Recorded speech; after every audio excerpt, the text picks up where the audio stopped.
어느 날 갑자기 남편이 귀농을 선언했어요. 도심의 아파트에 살며 모닝커피를 마시고 있었던 저에겐 황당 그 자체의 소리였죠. 당신 지금 뭐라고 했어? 귀농? 솔직히 당신도 지치지 않아?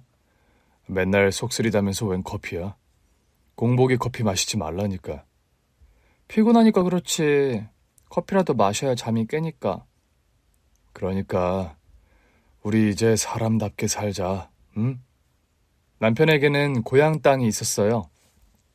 시부모님이 남겨주신 땅이었는데 그때만 해도 시동생이 혼자 농사를 짓고 있었죠.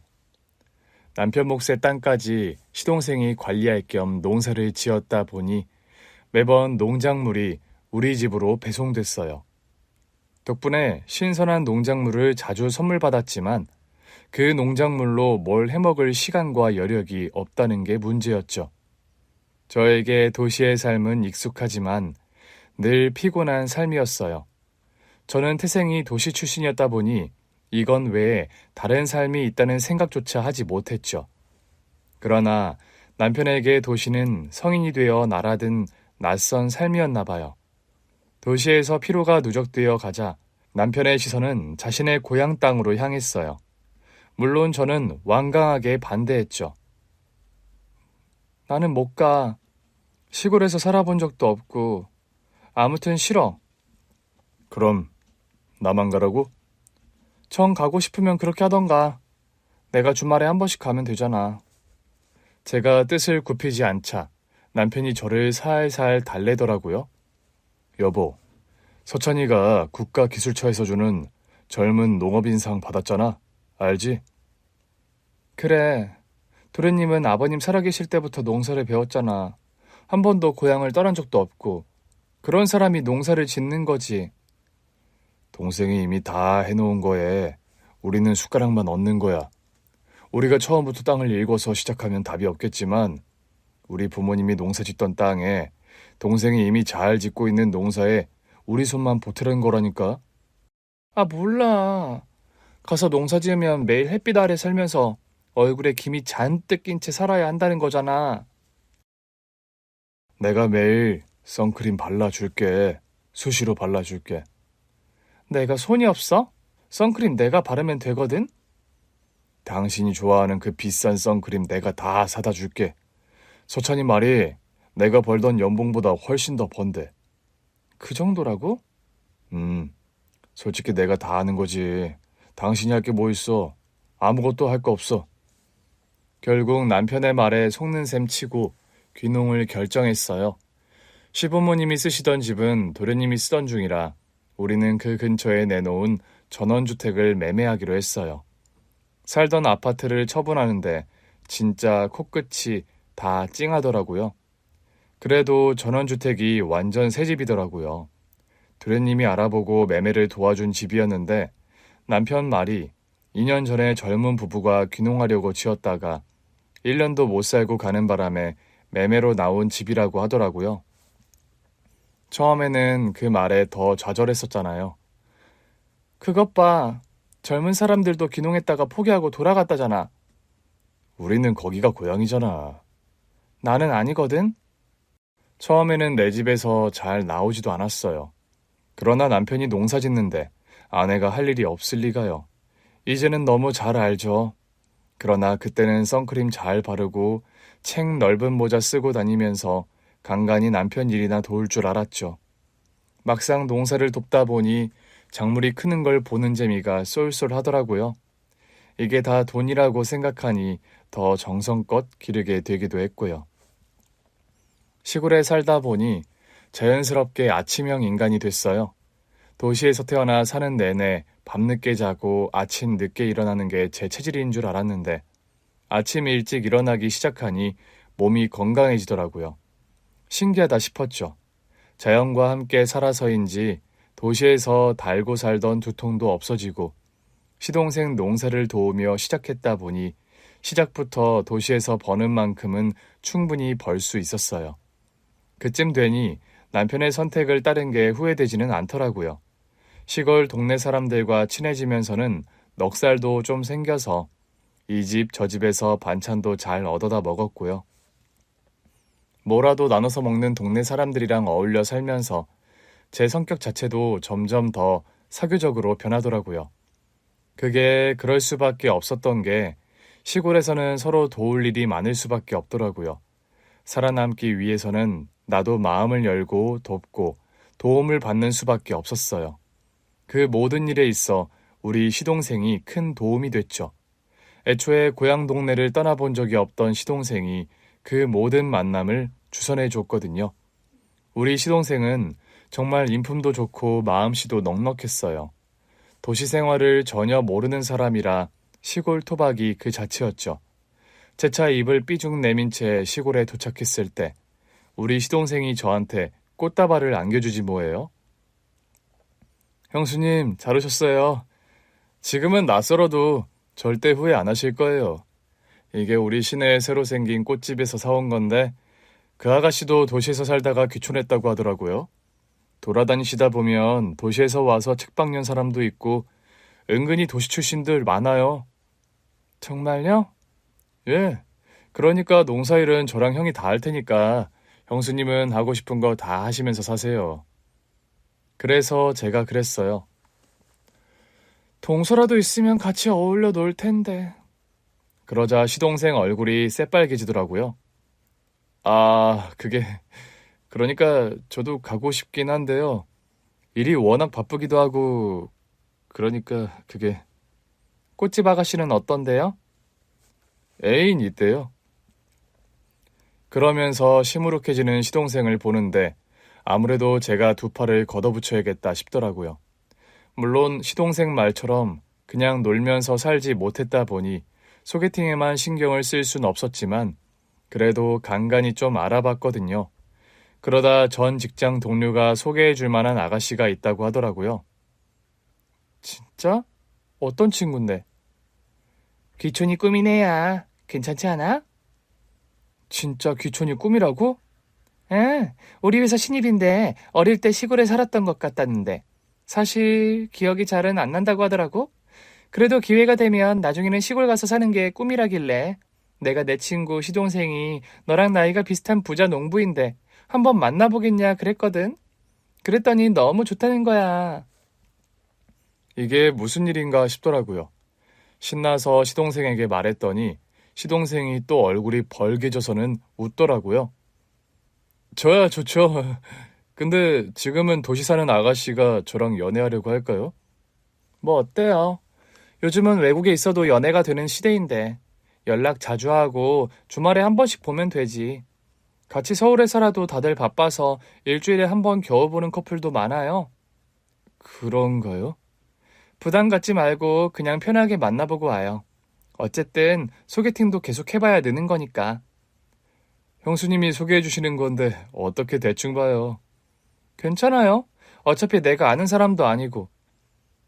나랑 같은 직장 다니던 동료가 소개시켜주는 건데요. 뭘? 저는 우리 도련님이 더 중요하니까 그냥 편하게 보고 별로면 빵 차고 와요. 아휴, 제 처지에 어떻게 빵 차버려요.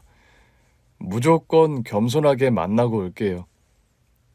그래도 소개팅을 해보겠다는 시동생 덕분에 소개팅은 성사됐어요. 소개팅 때 입을 옷만 같이 며칠을 골랐는지 몰라요. 시동생이 시골 사람이라 좀 투박해 보여도 부자 농부다 보니 차도 여러 대 있었거든요. 그 중에는 꽤 좋은 차도 있었고요.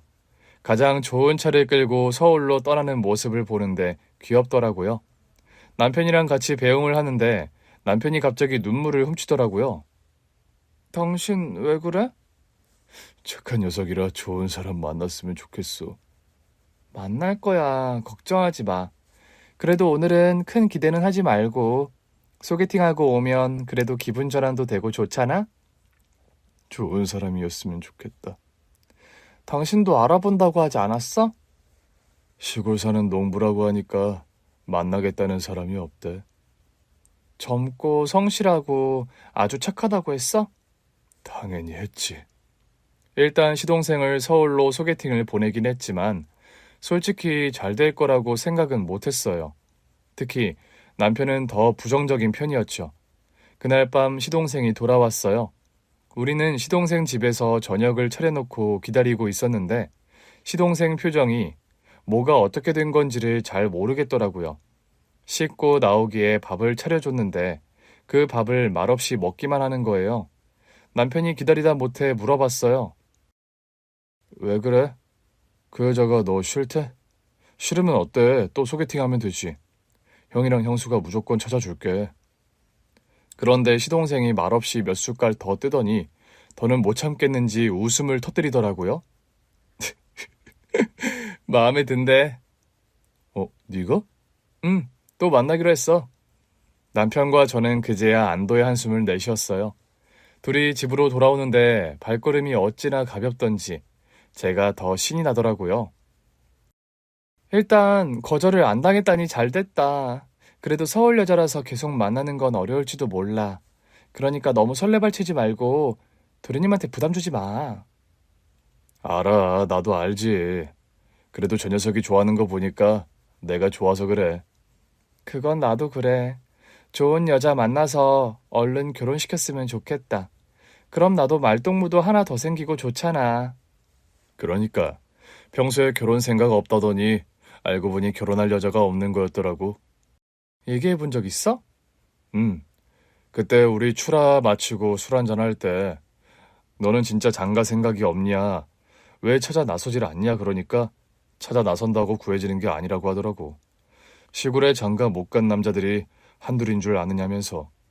그러면서 나더러 형은 서울에서 결혼까지 해서 온 걸 다행으로 생각하라고 하더라고.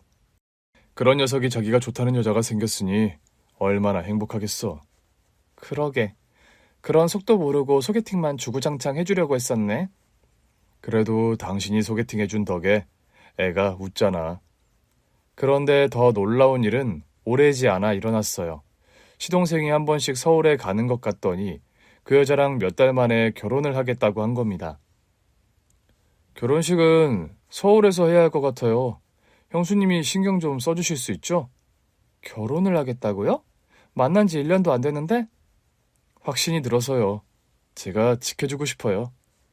알고 보니 그 예비동서가 고아였더라고요. 고아원에서 자랐지만 공부도 열심히 해서 어려운 환경 속에서도 대학도 가고 어엿한 직장에 취업도 한 아가씨였어요. 그 아가씨 꿈은 하루라도 빨리 자기 가정을 꾸리는 것이라고 하더라고요. 그럼 결혼하고 신혼집은 여기로 온대요. 회사 그만두고. 그러면서 시동생이 얼굴을 붉히며 행복해하는데 저도 웃음이 나더라고요. 그렇게 마음씨 착하고 성실한 아가씨면 우리 도련님이랑 잘 맞겠네요. 우리 남편도 좀 빠른 거 아닌가 걱정했지만 그래도 도련님의 선택을 축복하자고 마음을 모았어요. 농사로 바쁜 도련님 대신 제가 서울로 오가며 결혼식을 준비했어요. 그 과정에서 자연스럽게 예비 동서와도 만나게 됐죠. 형님, 제가 인사를 드리러 갔어야 했는데 일단 결혼식부터 준비부터 하게 돼서 그렇게 된 거잖아. 괜찮아. 조만간 만나서 같이 밥 먹기로 했으니까 그때 다 같이 인사하자. 우리 신랑도 동서를 엄청나게 궁금해해. 갑자기 자리가 빈 결혼식장을 잡게 되면서 결혼 준비를 서두르게 됐어요. 결혼 준비하면서 실제로 만나보니 동서는 정말 착하고 성실한 여자였어요. 우리 시동생이 맘고생 많이 하더니 결국 좋은 혼처를 만났구나 싶더라고요.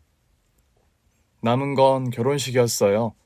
우리 부부는 시동생이 결혼에 더 신경 쓸 수 있게 뭐라도 더 도우려고 했죠. 그래서 결혼식 하루 전에는 시동생 먼저 결혼식이 열릴 호텔에서 묵게 하고 우리 부부가 남은 농사일을 마저 하고 당일에 출발하기로 했죠. 가면서도 걱정이 돼서 시동생에게 전화를 걸었어요. 도련님, 아니지, 이제 서방님이네요. 서방님 동서랑 만나셨어요? 형수님, 지금 1시간마다 전화하고 계시는 건 아니죠? 안 일어났을까봐 그러죠. 이 사람이랑 똑같으시네요. 이 사람이 30분에 한 번씩 전화하는 바람에 벌써 일어나서 가고 있어요. 알겠어요. 우리도 토요일이라 차 막힐 것 같아서 기차 타고 가고 있어요. 내려서는 택시 타세요. 보니까 길이 복잡해요. 알겠어요. 남편과 제가 혼주다 보니 최대한 일찍 도착하려고 서둘렀어요. 기차에서 내려 택시를 잡아 예식장으로 출발했죠. 그나저나 이 청첩장은 봐도 봐도 예쁘네. 제가 남편과 시동생의 청첩장에 대해 말하고 있자 택시기사님도 궁금하셨던 모양이에요. 누구 결혼인데 그렇게 좋아하세요? 저희 도련님이요. 시골에서 농사 지으면서 성실하게 사는 청년인데 이제야 좋은 혼처를 만났거든요. 사진 한번 보실래요? 마침 차가 신호에 멈춘 김에 청첩장을 보여드렸어요. 그런데 택시기사님이 청첩장을 보더니 화들짝 놀라시는 겁니다. 신부 얼굴이 낯이 익네요. 네? 혹시 저희 동서랑 아세요? 설마. 택시기사님은 제 말은 들리지도 않는 건지 청첩장 속 동서의 사진만 뚫어지게 보고 있었어요. 제가 아는 사람이 많네요. 택시기사님은 예비동서의 정체에 대해 말씀하셨고 남편과 저는 화들짝 놀라 택시에서 뛰어내렸어요. 여보, 얼른 가자. 그러니까 결혼식 시작되기 전에 얼른 가야겠어. 우리 부부는 호텔로 뛰어들어갔어요. 급히 신부 대기실로 갔더니 동서가 저를 보며 환하게 웃더라고요. 형님 오셨어요. 형님, 제가 혹시 몰라서 형님도 메이크업 신청해줬는데 같이 받으실래요? 동서, 지금 그게 중요한 게 아니야. 네? 오다가 동서를 안다는 분을 만났어. 갑자기 그게 무슨 말씀이세요? 택시에서 우리가 청첩장을 보고 있으니까 기사님이 궁금해하셔서 청첩장을 보여드렸는데 동서를 딱 알아보시더라고. 택시 기사님이요? 우리도 놀라서 달려오는 길이야. 결혼식 전에 알았으면 해서. 그분이 누군데요? 그때였어요. 택시기사님이 멍한 얼굴로 신부 대기실로 들어오셨죠. 동서가 놀란 눈으로 보더라고요. 혹시 저분이세요? 담담한 동서와 달리 택시기사님은 눈물을 쏟으셨어요. 난 모르겠어. 택시기사님이 그렇게 물어보셨지만 동서는 전혀 기억이 나지 않는 눈치였어요. 서방님 말씀으로는 초등학교 때 고아원에 맡겨졌다는데 누군지 모르겠어? 네, 맞아요. 근데 제가 이분을 알아야 하는 거예요? 그런데 남편과 저의 예상과 달리 동서는 그 기사님을 전혀 기억하지 못했어요. 기사님, 아무래도 잘못 보신 것 같아요. 일단 나가시죠. 아니에요, 맞아요. 어떻게 아버지가 딸을 기억 못하겠어요? 순간 동서가 놀란 눈으로 기사님을 봤어요. 지금 뭐라고 하셨어요? 아버지? 그래, 내가 네 아빠야. 너 엄마는 기억하지? 기사님이 동서 어머니의 성함을 말하자 동서가 화들짝 놀라더라고요. 아저씨가 우리 엄마 이름을 어떻게 아세요? 정말 내가 기억 안 나? 네 엄마랑 비록 이혼은 했지만 네가 기억할 나이만큼은 함께 살았는데. 사실은. 그런데 그때 동서가 생각지도 못한 얘기를 꺼내더라고요. 고아원에서 지낼 때 고아원에 불이 난 적 있어요. 동서, 갑자기 그게 무슨 소리야? 그때는 다들 괜찮은 거로 넘어갔는데 사실 그때 이후로 어릴 때 기억이 잘 안 나요. 뭐? 고아원 선생님들께 말한 적도 있는데 다들 너무 놀라서 그럴 거라고 했어요. 좀 지나면 다 기억이 날 거라고요. 근데 고아원을 나온 뒤에도 어릴 때 기억이 잘 안 나더라고요. 고아원에서 가르쳐준 엄마 이름도 메모를 해서 기억하고 있는 게 다예요. 택시기사님이 놀라서 동서를 붙들었어요. 너 괜찮은 거야? 그때 많이 다친 거 아니야? 보기엔 아무 문제가 없었어요. 근데 그때 큰 굉음 소리가 나면서 정신을 잃었던 것 같은데 그때 이후로 어릴 때 기억이 안 나요. 동서가 택시기사님을 빤히 보면서 물었어요. 근데 저를 어떻게 알아보신 거예요? 택시기사님이 다시 눈물을 흘리셨어요. 네가 어릴 때부터 할머니랑 얼굴이 붕어빵이었어. 할머니요? 근데 그 얼굴이 그대로야. 청첩장에서 보는데 깜짝 놀랐어. 우리 어머니가 환생해서 결혼이라도 하는 줄 알았거든. 할머니 얼굴 좀 볼 수 있을까요? 택시기사님이 바로 휴대폰에 있던 자기 어머니 사진을 보여주셨는데 저도 깜짝 놀라고 말았어요. 정말 동서랑 똑같이 생겼더라고요. 어머, 이게 웬일이니? 친자 검사를 안 해도 그냥 친자라고 쓰여 있는 것 같은데? 그래도 친자 검사는 해봐야 하지 않을까? 그때 시동생도 놀란 얼굴로 신부 대기실로 들어오더라고요. 아, 형수님 오셨어요? 근데 왜 이렇게 소란스러워요? 이분은 누구시고? 시동생이 택시기사님을 가리키더라고요. 도련님 일단 오세요. 지금 상황이 묘하게 흘러가네요. 예? 동서는 택시기사님께 집중하느라 자기 예비 신랑이 온 건 신경도 못 쓰더라고요. 두 분은 왜 이혼하신 건데요? 자주 싸웠어. 그러다 보니 네 엄마가 나랑 못 살겠다고 했고 네가 있으니까 그래도 이혼은 하지 말자고 싹싹 빌었는데도 소용이 없더라고. 이혼하고 나중에 알게 됐지. 그 여자한테, 아니, 네 엄마한테 딴 남자가 있었더라고. 그게 정말이에요? 그게 아니면 널 고아원에 보냈을 리가 없잖니. 그런데도 엄마가 저를 키웠던 거예요? 원래는 내가 키웠었어. 네 엄마가 이혼하면서 널 안 키우겠다고 했었거든. 이런 말이 상처가 될 건 알지만 네가 기억을 못한다니 해주는 말이야. 네 엄마는 처음부터 널 키울 생각이 없었어. 근데 왜 맡기셨어요?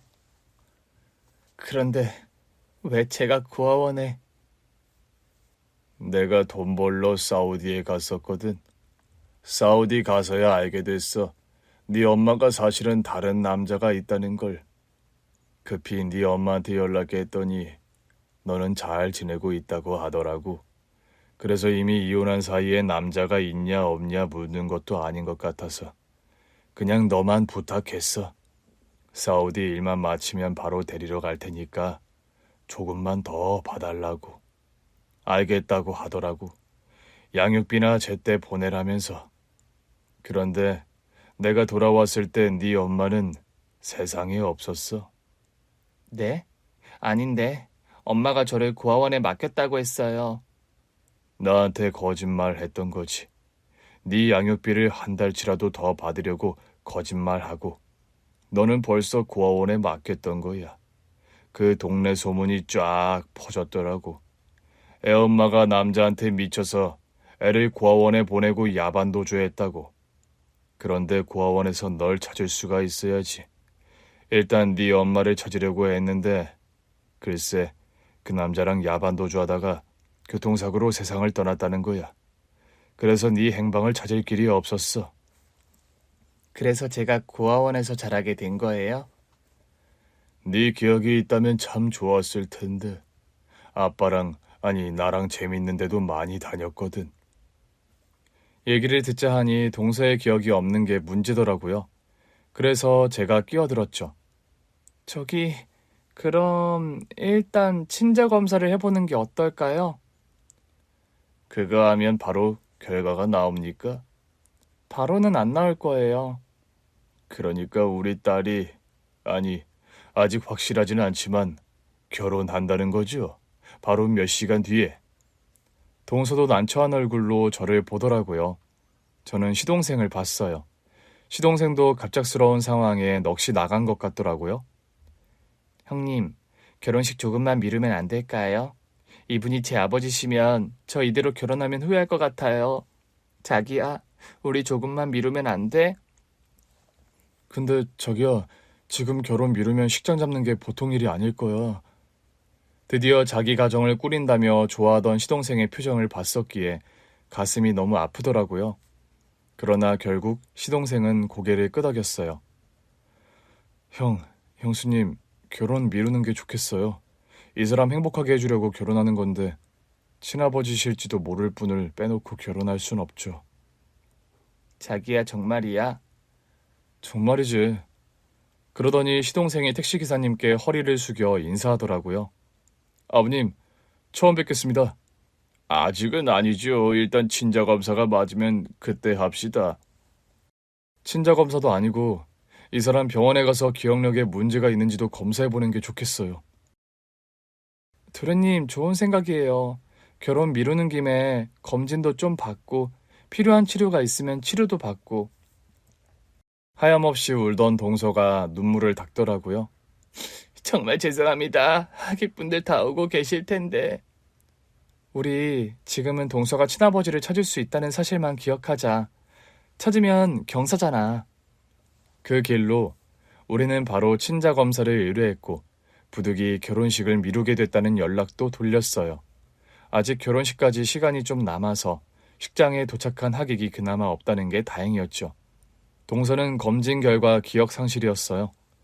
주치의의 소견은 화재 사고로 인한 심리적 충격으로 기억 상실이 일어났다는 건데 여기에 고아원에 버려진 충격도 한몫했을 것 같다고 하더라고요. 동서의 검진 결과를 듣고 시동생이 많이 울었어요. 그런 줄도 모르고 결혼만 서둘렀던 건가 싶어 미안하네요. 결혼은 두 사람이 같이 서두른 거잖아요. 갑자기 펑크난 자리에 맞춰서 결혼 준비하지 말고 그냥 천천히 준비했으면 결혼식도 취소할 필요 없었을 텐데. 형수님께 가장 죄송해요. 형수님이 애 많이 써주셨잖아요. 내가 뭘 했다고요. 그렇게 치면 서울에 있었던 동서가 고생은 가장 많이 했죠. 형수님, 혹시라도 그분이 친아버지가 아니면 어떡하죠? 아니면 어쩔 수 없는 거죠. 그렇다고 해도 우리가 결정한 거니까 후회는 하지 말자고요. 그 사람이 실망할까 봐요. 아무래도 그렇겠죠? 결혼식까지 미뤘는데. 시동생은 행여나 그분이 동서의 친아버지가 아닐까 봐 전전긍긍했어요. 그러나 검사 결과 다행히 그분은 동서의 친아버지가 맞았죠. 형님, 저 형님한테 가장 먼저 연락드리는 거예요. 그분 저희 아버지 맞대요. 그럴 줄 알았어. 아니 왜 도련님한테 먼저 연락해야지. 그 사람한테도 지금 하려고요. 사실 형님께 드릴 말씀이 있어서 먼저 연락드린 거예요. 뭔데? 아빠가 검사 결과 받아보시더니 형님 댁에 가보고 싶다고 하세요. 인사도 드릴 겸 이제라도 상견례 대신 한번 찾아뵙겠다고요. 지난번에는 동서가 왔잖아. 이번엔 우리가 서울로 가야지. 제가 가서 살게 될 곳을 보고 싶으신 것도 같아서요. 아, 그래? 그럼 우리야 좋지. 사실 우리는 농사 때문에 자리 비우는 게 부담이거든. 형님 죄송해요. 그렇게 힘들게 준비해 주신 건데. 아버님을 찾았잖아. 지금 그것보다 중요한 게 있어? 남편도 신기해했어요. 진짜 신기한 인연이다. 만약 우리가 그 택시에 안 탔으면 재수 씨는 아버지를 못 찾을 수도 있었던 거잖아. 그러니까. 동서는 기억이 없어서 아버지가 계셨는지도 기억을 못했다고 하니까. 그나저나 손님 맞을 준비도 해야겠네. 드디어 상견례를 하네. 진짜 상다리 부러지게 차려야겠다. 나 벌써 시골 사람 다 된 것 같아. 우리 집으로 사돈어른이 오신다고 하자 동네 사람들이 전부 음식을 해다 줬어요. 우리 집 씨암탉을 잡았어. 상에 올려. 어휴 언니 이 귀한 걸. 귀한 게 문제야. 현철이 내서 전복 좀 가져온다니까 그것도 올리고. 전복이요? 사돈어른이 상을 보시더니 입을 못 다무시더라고요. 아이고 누가 보면 잔치라도 하는 줄 알겠어요. 잔치이긴 한데 동네 분들이 다 보태주셨어요. 동서 어서 와. 아버님 모시고 오느라 고생했지?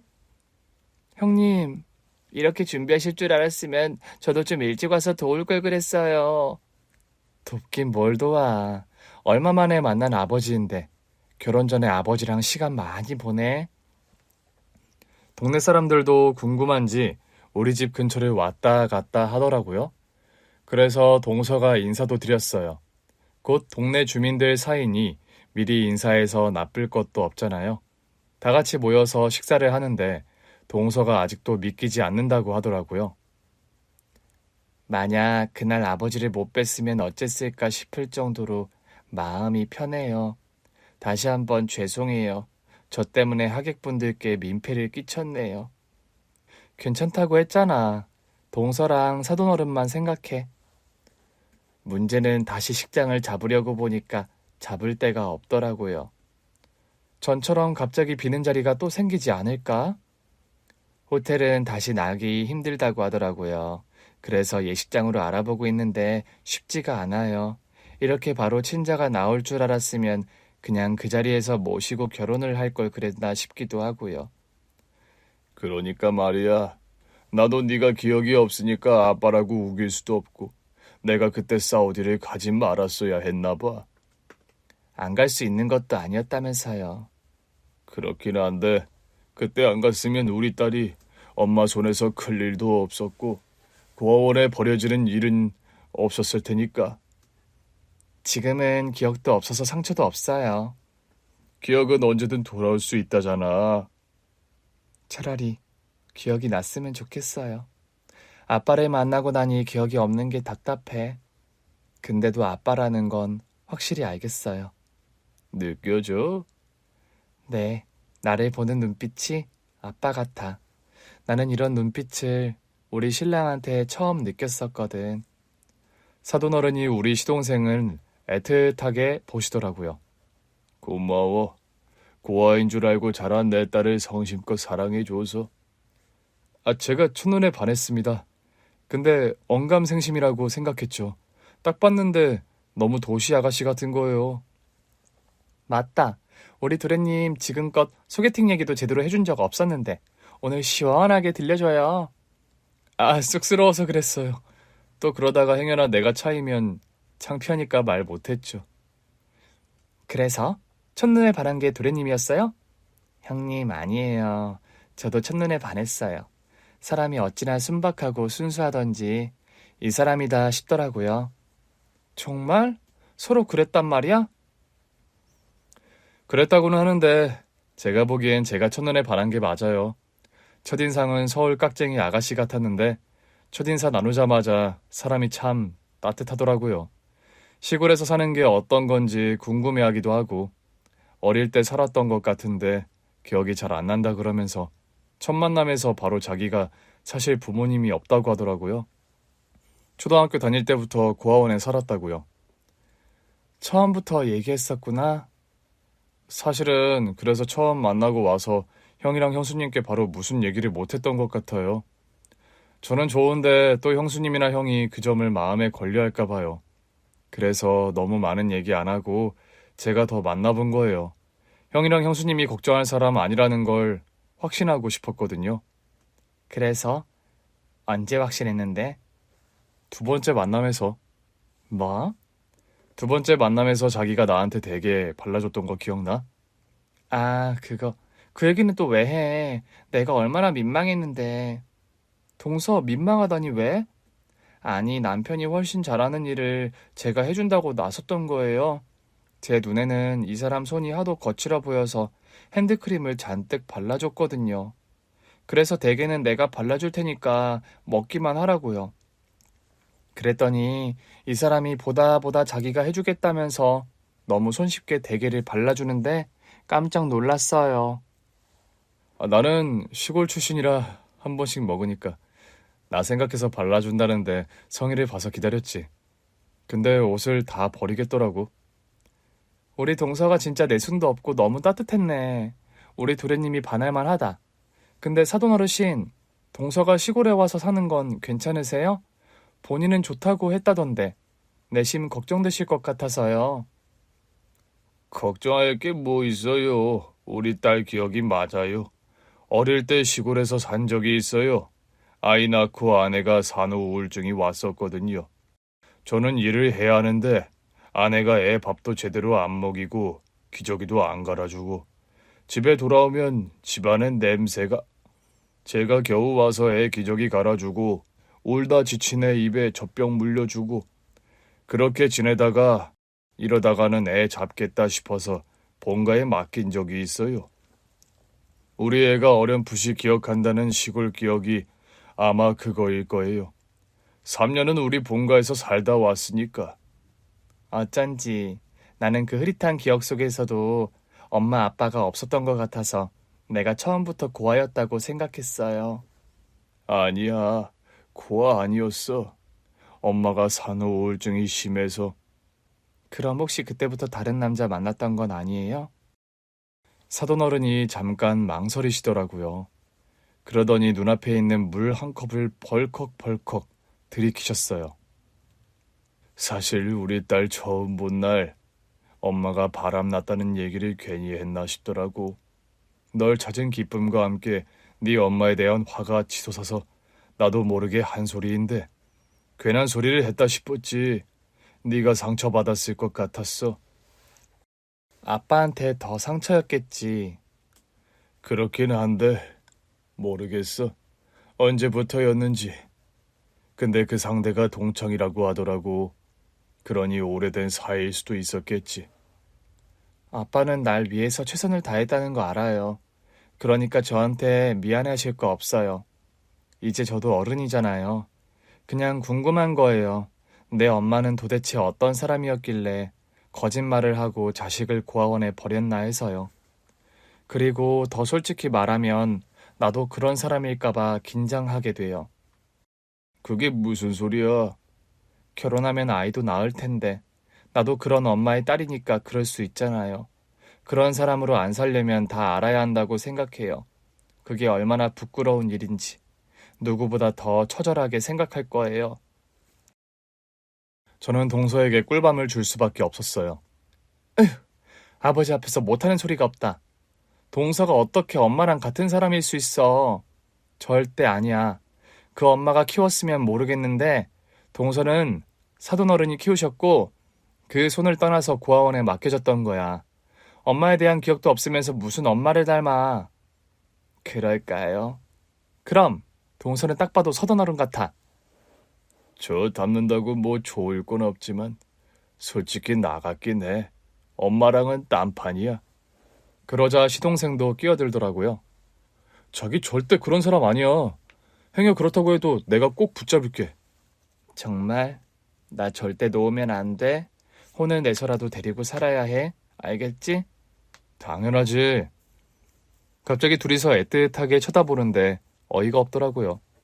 우리 시동생한테 저런 표정이 다 있나 싶기도 했고요. 애정행각은 둘이 있을 때 해. 어머 형님 죄송해요. 동서는 어차피 우리 품을 못 벗어나.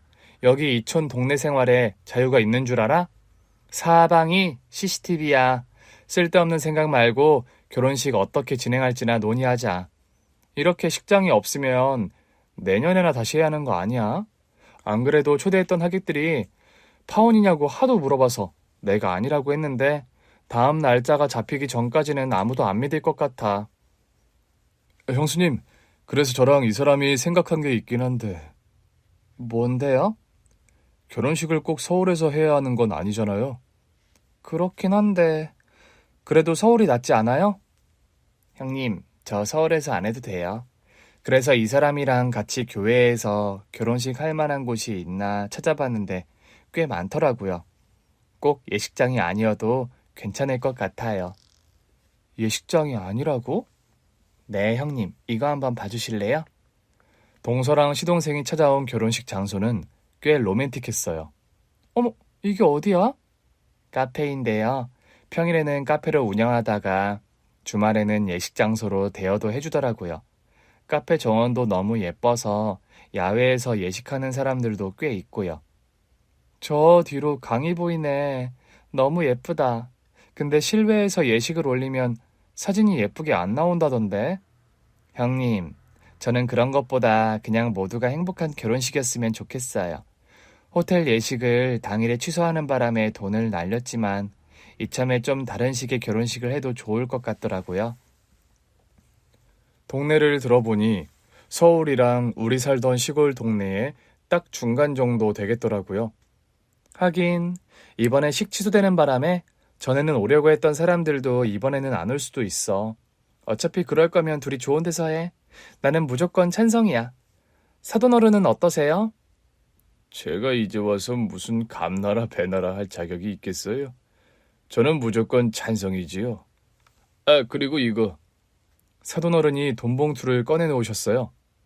지난번 예식장 비용. 그거 내가 줄게. 아빠가?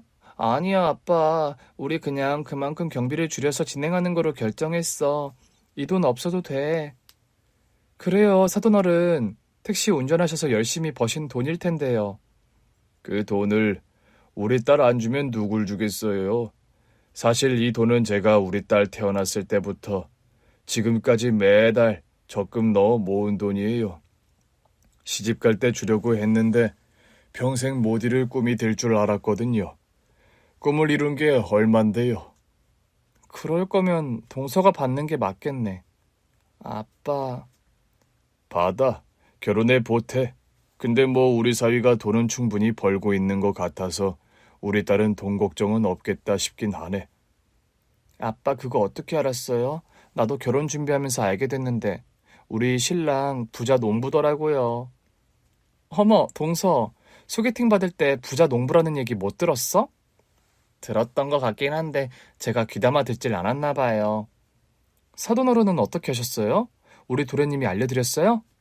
아, 예. 제가 우리 딸 친아빠로 나오자마자 저한테 한번 찾아뵙겠다고 하더니 주말에 저를 찾아왔어요.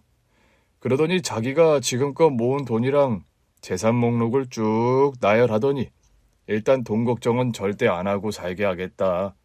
그리고 아내는 시골로 와도 절대 농사일 안 해도 된다. 그냥 하고 싶은 거 하면서 편히 살면 된다. 우리 형수님이 도와주실 거다 그러던데요. 저는 장난스러운 코웃음을 쳤어요. 제가 기는 망설일 때 우리 도련님이 저한테 했던 말이랑 똑같네요. 다른 말은 다 사실인데 농사 지을 거 없이 저랑 놀아도 된다는 말은 아니에요. 막상 시골 와서 남편이 농사 짓는 걸 보고 있으면 너무 고생하니까 아내로서 안 도울 수가 없더라고요. 당연히 도와야죠. 남편이 이렇게 기반 잘 닦아놓고 일하는데 안 사람이 돼서 가만히 있으면 안 되죠. 우리 딸이 그런 애도 아니고요. 그래도 그렇게 말해주니 고맙더라고요.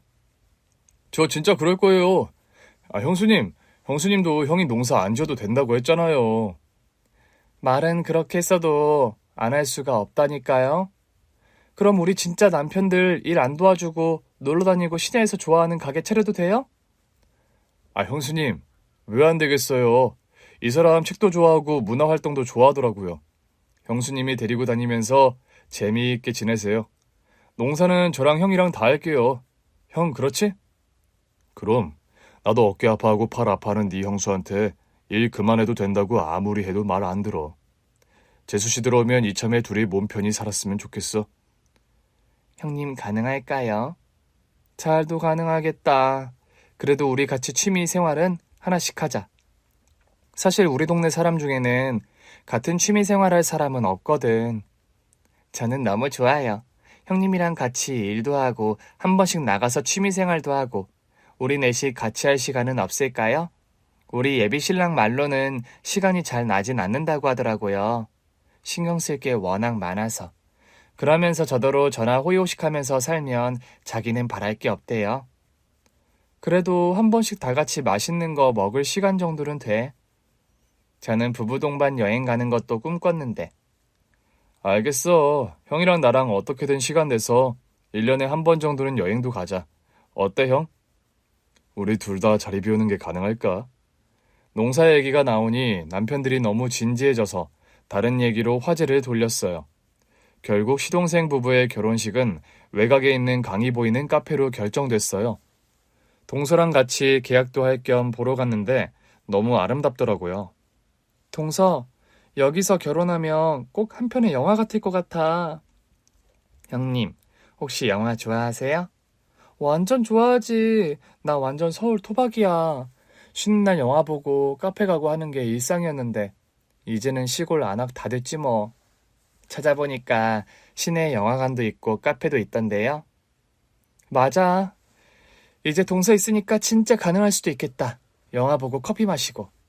형님, 우리 시간 없어도 어떻게든 시간 내서 같이 영화도 보고 커피도 마셔요. 상상만 해도 좋다. 우리 동네 아주머니들은 다 좋은데 그런 취미들이 없으셔. 다 돈 아깝다고 해. 우리 둘이 해요 이제. 동서랑 결혼식 장소를 계약한 뒤 그 카페에서 커피랑 빵도 먹었어요. 아버님과는 자주 연락해? 그럼요. 아침에도 했어요. 계약하러 간다고 했더니 택시로 태워주신다고 해서 제가 말렸어요. 형님이 차 가지고 오신다고요. 그럼 우리 태워다 주시면 영어 못하실 거 아니야. 덕분에 도련님한테 가장 비싼 차 빌려왔잖아. 평소에는 잘 안 빌려줘요? 언제든 갖다 쓰라고 하는데 나도 차 있으니까. 근데 동서랑 간다고 하니까 꼭 그 차 가져가라고 하더라. 동서가 이 차 좋아한다고. 승차감이 좋다고 했더니 제가 그 차를 좋아한다고 생각했나 봐요. 그냥 그 사람이랑 같이 있어서 좋았던 건데. 우리 도련님이 순진해서 그래. 시골에 살다 보니 연애도 거의 못 해보고 살았더라고. 농사로 성공하고 싶은 마음에 일에만 매진한 것도 있었다고 하고. 덕분에 제가 행운을 붙잡았네요. 우리 도련님이 동서한테 행운아야? 그럼요. 사실 저 소개팅 꽤 해봤거든요. 워낙 가정을 빨리 꾸리고 싶어 하는 걸 주변에서 워낙 잘 알아서요. 그럴 수 있지. 나도 우리 신랑 만나기 전까지 소개팅 꽤 했어. 정말요? 아주버니도 아세요? 잘 몰라. 그러니까 동서도 굳이 말하지 마. 말한다고 마음이 바뀔 형제는 아니지만 여자들끼리의 비밀도 있어야 하는 거잖아? 맞아요. 그럼 형님은 아주버니 어떤 점이 좋으셨어요? 우직해 보였어. 아, 맞다. 도련님한테 느껴지는 순수한 느낌도 있었고 덩치는 좀 큰데 사람이 우직하고 순수하니까 한 마리의 곰 같기도 한 게. 진짜 아주버니는 풍채가 좋으시더라고요. 농사 지으면서 살 많이 빠진 거야. 어머, 그럼 진짜 곰 같았을 것도 같아요. 키도 크셔서. 정말 그랬어. 그럼 동서는 우리 도련님 어디가 좋았어? 우리 예비 신랑처럼 순하고 착한 사람은 처음 봤어요. 처음 보자마자 나 이 사람이랑 살아야겠다 싶었죠. 동서 멋있다. 나보다 한 발 더 앞서가네? 만나면 만날수록 좋아서 더 오래 고민할 것도 없겠더라고요. 그래서 결혼도 제가 먼저 하자고 했어요. 정말? 어쩐지. 우리 도련님 성격에 뭘 서두르는 타입이 아닌데 만난 지 몇 달 안 돼서 결혼한다길래 신기하다 했어. 제가 하자고 했더니 잠깐 고민하더니 그래, 그러더라고요. 우리 도련님 처음 동서 만나고 온 날부터 이미 빠져 있었거든. 동서가 먼저 말해줘서 더 좋았을지도 몰라. 동서랑 같이 우리 집으로 왔어요. 시동생에게 연락했더니 한달음에 달려오더라고요. 저기 왔어? 나 회사 간뒀잖아. 그래서 형님 댁에서 자려고. 아, 형수님 댁에서? 우리 집도 방 많은데. 아하, 도련님, 아직 결혼도 안 한 남녀가. 형수님, 그게 아니라요. 방이 남으니까 이 사람이 또 집 인테리어 한다고 하니까 어차피 살 집에서 지내보는 것도. 당황하는 도련님이 귀여워서 웃음 참느라 혼났잖아요. 제가 좀 눈치가 없었나 보더라고요. 그래서 대뜸 시동생 집에서 자라고 하는 건 좀 아닌 것 같아서 말았는데 다음부터는 예비동서가 알아서 하게 둬야겠다 싶더라고요. 근데 뭐 결혼까지 시간이 오래 남은 것도 아니었어요. 그 후로 동서는 며칠씩 동네에 머물면서 인테리어 공사도 하고 바쁘게 지냈어요. 인테리어 공사를 하다 보니 시동생이랑 동서 둘 다 한동안 우리 집에서 지내기도 했죠. 그렇게 집 리모델링이 끝나가던 즈음 타이밍 좋게 결혼식 날이 왔어요. 혼주석에 바깥사돈 어른이 앉아 계시는데 비로소 마음이 편하더라고요. 동서랑 사돈어른 둘 다 참 많이 울었어요. 부녀 상봉 후 동서가 바로 결혼을 하게 되면서 거주 지역이 멀어진 것도 한몫하는 것 같더라고요. 결혼식 후 동서와 시동생이 신혼여행을 떠났고 저랑 남편은 사돈어른과 잠깐 대화를 나눴어요. 사실 우리 부부가 고민하던 것이 있었거든요. 사돈어른, 혹시 귀촌은 별로세요? 예? 귀촌이요? 저희 농사일이 바빠서 사실 사돈어른이 가까이 사시면서 조금씩 일을 도와주시면 큰 도움이 될 것 같거든요. 따님이랑 만나자마자 헤어져 사시는 게 마음에 안 좋아서요.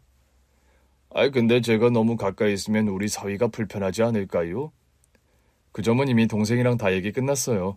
제가 동생이랑 일을 해보니 제 동생은 가까운 사람들이랑 일하는 걸 더 좋아하더라고요. 저야 그렇게만 된다면 소원이 없죠. 우리 딸 가까이에서 사는 게 제 소원이니까요. 저랑 남편은 서로를 보면서 웃었어요. 그럼 귀촌 준비하시죠. 우리 다 같이 살아요. 같은 동네에서. 우리 부부는 사돈어르신이 사실 집도 알아보기 시작했어요. 사실 시동생이 신혼여행 가면서 이미 다 부탁을 해놓은 상태였거든요. 신혼여행에서 돌아오면 동서가 보고 깜짝 놀랐으면 좋겠다면서요. 동서는 결혼 후에도 트라우마 치료를 계속 받았지만 기억이 아직 돌아오진 않네요. 그래도 아버지랑 가까이 사니 참 좋은가 봐요. 동서가 행복해하는 모습을 보는데 꼭 제 여동생 같고 제가 더 좋더라고요. 그렇게 사돈 어르신까지 우리 동네로 오면서 우리 가족은 온 가족이 농업인이 되었습니다. 같이 사니까 참 좋아요. 서로 의지할 수 있고 기쁜 일도 슬픈 일도 나누면서 살면 된다고 생각하니 걱정도 많이 사라지고요. 앞으로도 서로를 보살피는 행복한 가족으로 잘 살아가려고요. 오늘 준비한 사연은 여기까지입니다. 재미있게 들으셨다면 구독과 좋아요, 알림 설정까지 눌러주세요. 그럼 저는 다음 사연으로 찾아뵐게요. 오늘도 건강하고 행복하세요.